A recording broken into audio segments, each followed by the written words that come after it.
Bonsoir à tous, ravi de vous retrouver pour ce 20h BFM à la une ce dimanche soir. La mise en examen d'un homme pour le meurtre de 4 personnes dont les corps avaient été retrouvés le 13 août dernier dans la Seine à Choisy-le-Roi. Pour l'instant, pas de piste privilégiée par les enquêteurs de la PJ parisienne.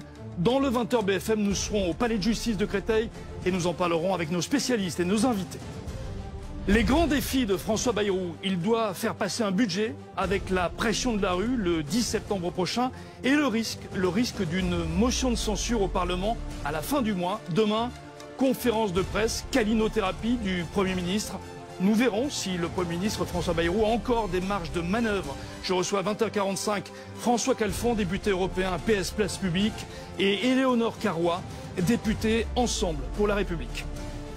En Ukraine, ces jours d'indépendance, les Ukrainiens ont frappé la Russie alors que les négociations se poursuivent toujours. Les États-Unis sont toujours à la manœuvre. Nous serons sur le terrain en Ukraine avec notre envoyé spécial, aux États-Unis avec notre correspondante, et nous en parlerons également en plateau avec nos spécialistes. Et puis, à partir de 21h, 2 docs Ligne Rouge consacrés à la famille royale. Le premier est consacré à Kate Middleton et le second à Meghan et Harry.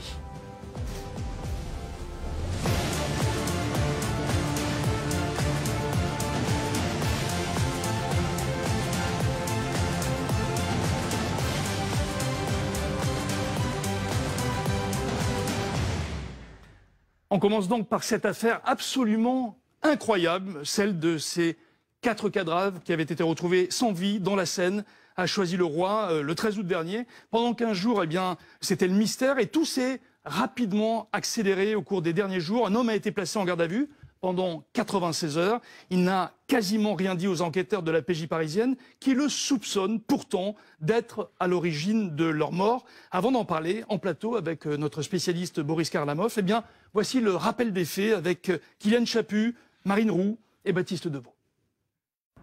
C'est dans ce squat de Choisy-le-Roi que le suspect résidait. Un sans domicile fixe d'une vingtaine d'années, déjà connu des services de police. À l'issue de sa garde à vue, il a été mis en examen pour les 4 meurtres.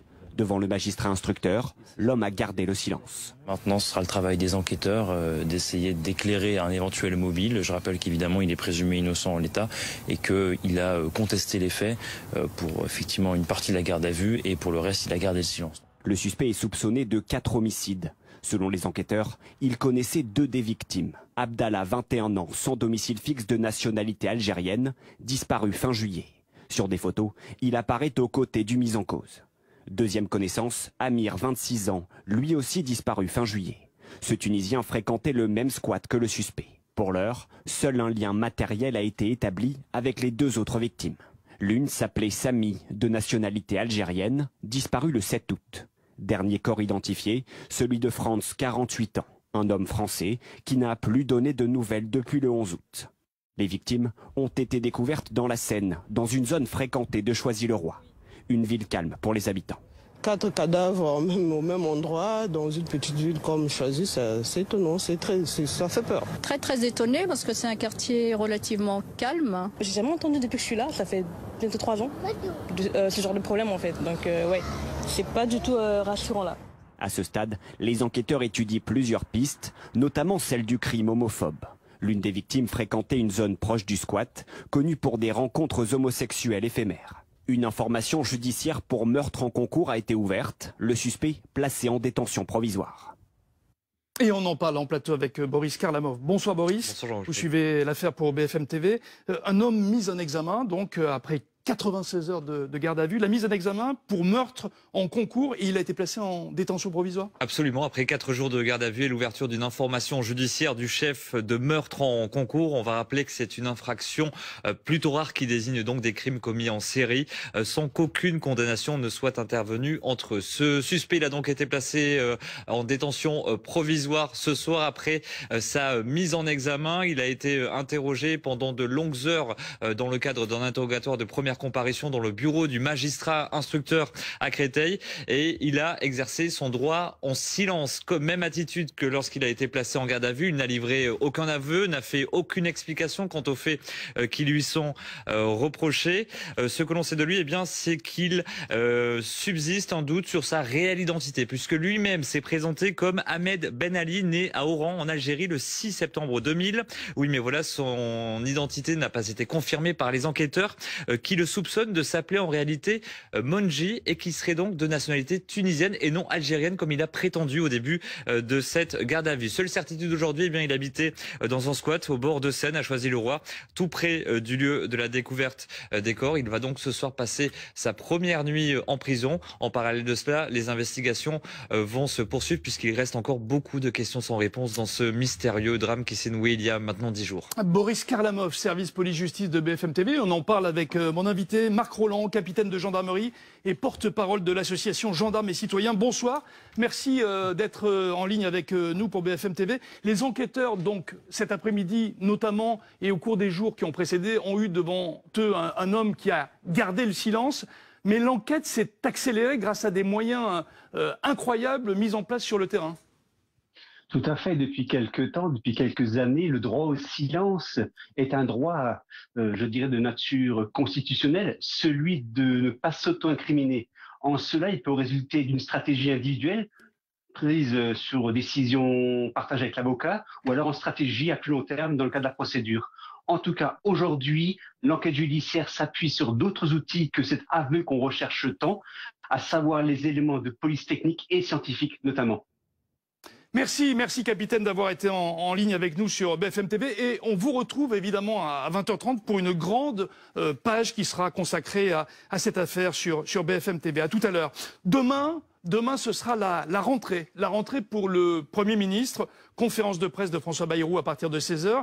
Alors il va jouer a priori plutôt les démineurs car il est sous la menace d'une grande journée de mobilisation le 10 septembre prochain, mais également sous la menace d'une motion de défiance au Parlement. Alors avant d'en parler avec nos spécialistes en plateau, Charles Sapin, bonsoir. Bonsoir. Emmanuel Le Chypre, bonsoir. Merci d'être avec nous un dimanche soir. Eh bien, on va poser la question aux Français. Qu'en pensent-ils? Qu'est-ce qu'ils attendent concrètement du Premier ministre demain à Matignon à l'occasion de cette conférence de presse? Explication, Pierre-Olivier Dantan. La suppression de 2 jours fériés pour le budget 2026, mesure phare des annonces de François Bayrou au mois de juillet, ne manque pas de vous faire réagir. Il faut qu'on travaille plus. Et je pense que même si je suis à la retraite, je pense que même si quand j'étais à l'activité, j'aurais travaillé moi aussi volontiers plus. On peut s'interroger s'il ne vaudrait pas mieux peut-être supprimer 2 jours de congés payés par exemple, et auquel cas chacun pourrait utiliser ses vacances comme il l'entend. À la veille d'une conférence de presse où le Premier ministre doit s'exprimer sur le contour de ses annonces, une partie d'entre vous souhaite remettre au centre du débat la taxation des plus riches. Nous, des petits commerçants, nous on paye, mais les gros ne payent pas. Donc il y a un problème quand même. Aujourd'hui, c'est le citoyen moyen qui est hyper taxé. Alors à quoi doit s'attendre Matignon pour cette rentrée sociale? Les syndicats, eux, ont déjà bloqué leur mercredi 10 septembre. Objectif, mettre le pays à l'arrêt. Ce qu'on exige, c'est un changement radical de politique écologique, sociale et fiscale. En fait, il faut mieux répartir les richesses dans ce pays. Après, de François Bayrou, on n'entend pas grand-chose, en fait. De toute façon, on sait que ça ne viendra pas ni de François Bayrou, ni de qui. C'est qu'il faut qu'on impose nos revendications. S'il ne convainc pas demain, François Bayrou pourrait s'exposer à une motion de censure. La France insoumise a déjà prévu d'en déposer une en septembre. Le Rassemblement national, lui, fait planer la menace. Nous, ce qu'on veut, c'est qu'on fasse pas les poches des Français. 0 taxe, 0 impôt en plus, et on votera la censure si M. Bayrou continue à persister dans ce comportement irresponsable qui est de supprimer des jours fériés, de créer des taxes et des impôts, et finalement d'accabler les Français des prélèvements obligatoires qui sont les plus élevés d'Europe. Sur sa chaîne YouTube, le Premier ministre a également fait d'autres annonces, comme celle d'un passage au crible d'éventuels avantages que pourraient toucher les responsables politiques. Voilà donc pour les explications, les réactions des Français, et donc, je vous le disais, à partir de demain, à 15h, édition spéciale sur l'antenne de BFM TV, juste avant la conférence de presse du Premier ministre, que vous suivrez en intégralité sur notre antenne. Alors, on va reprendre tout ça dans le détail, Charles Sapin. Opération, je le disais, de déminage du Premier ministre. On a bien compris qu'il sentait le vent du boulet, en quelque sorte, et de la rue et des parlementaires. Quels sont les défis, concrètement, de François Bayrou? Si vous voulez, il va essayer de dérouler, continuer de dérouler même un exercice de pédagogie. Pourquoi? Parce que François Bayrou a une conviction, qui n'est pas nouvelle d'ailleurs, c'est que l'esprit de responsabilité des Français est plus certaine et plus sûre que l'esprit de responsabilité des partis politiques. C'est un peu dans cette idée qu'il avait fait cette première conférence de presse le 15 juillet dernier, que, souvenez-vous, en mai, il avait proposé même de passer ce budget par référendum, c'est-à-dire en contournant les parlementaires pour prendre les Français à témoin, ce que le chef de l'État ne l'a pas laissé faire. Et si vous voulez, toute l'idée de cette conférence de presse, ça va être ça, d'essayer de convaincre les Français de la gravité de la situation pour que les Français eux-mêmes fassent pression sur ces différentes oppositions. Alors le problème, c'est que le Premier ministre a plusieurs handicaps. Déjà, le premier handicap, c'est que c'est le Premier ministre le plus impopulaire de la Ve République. Il est à 18% selon l'IFOP d'opinion positive, à égalité avec Édith Cresson en juillet 91.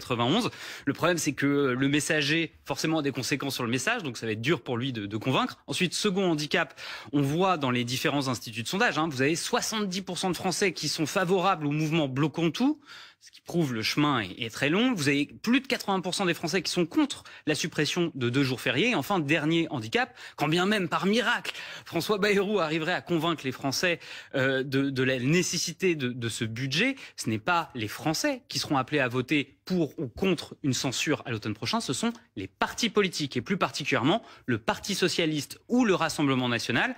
Pour se sauver et éviter d'avoir un destin à la Michel Barnier, il faut que François Bayrou ait, si ce n'est le soutien, du moins la bienveillance ou de l'un ou de l'autre. Et vu les déclarations des différents états-majors politiques, il est très loin du compte.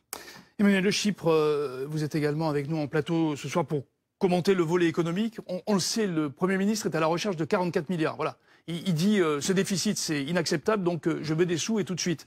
Ça coince, il n'y a pas grand monde qui le suit. Quelles sont ses marges de manœuvre ce soir? Sur quoi il peut lâcher?